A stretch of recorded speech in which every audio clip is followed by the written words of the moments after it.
Hi, this is Dr. Green, and I'm doing a short introduction to SPSS, Data Entry and Descriptive Statistics.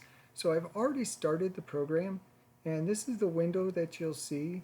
To click and create a new data set here, just double click on New Data Set. And then this is the output window, and then this is the data window. Both of those will start up. So let's start in the data window here. So first, notice there's two tabs here, variable view and data view. The variable view is where you're going to name your variables if you have more than one. Let's go ahead and name our first variable x here. And then you have to specify the type of your variable. And that's over here under measure. Right now it's unknown, but we're going to go ahead and click on scale here, which is sort of a generic variable type. Now we'll go back. I'm just going to enter whole numbers here. You can control your number of decimals right here. I'm going to enter whole numbers, so why don't we just bring our decimals down to 0. The default on that is 2, and you don't have to change it to 0. So let's go back to our data view. Let's just enter some numbers in here. Say 1, 3, 5, 7, 9, and 9. So we've got 6 numbers. So that's data entry. And you can save that data file by doing save or file, save as.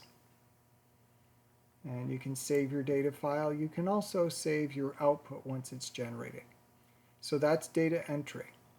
Pretty straightforward.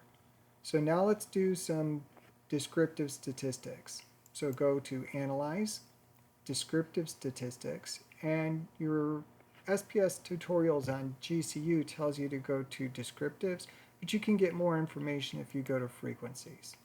So I click on that. Here's my one variable. I need to bring that over to the right, so it's going to take descriptives on the variable x. Click Statistics, and then we can check everything we want here. So we want quartiles. Let's find our mean, our median, and our mode. Don't need sum. Let's go ahead and find standard deviation and variance. Those will both be sample standard deviation, sample variance. Let's find our range, our min, and our maximum. And press continue, and then press OK. So now it's switched over to the output window. Notice up here, output. And you can do file save as, and you can save your output also. So if you're working on your project, then you can save your output so that you don't have to redo it. You can save your data file that you enter in, and that way you can, do some of it and come back and finish up later.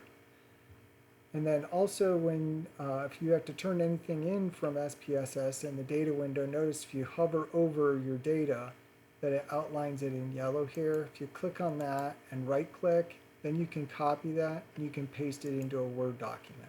So real easy to paste output from SPSS into Word.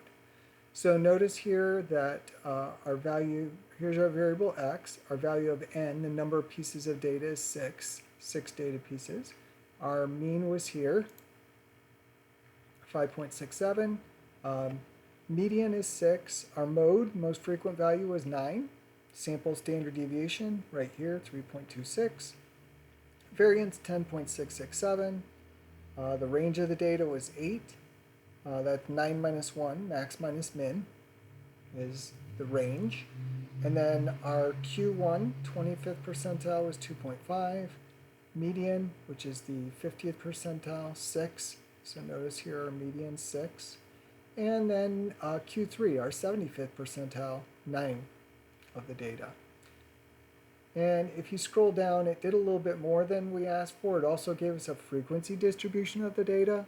So the number 1, there's one of those, which is 16.7% of the data. And then notice over here it does cumulative frequencies. 3, there's one value of 3. That's 16.7% of the data. So the ones and the 3s here total make up 33% of the data.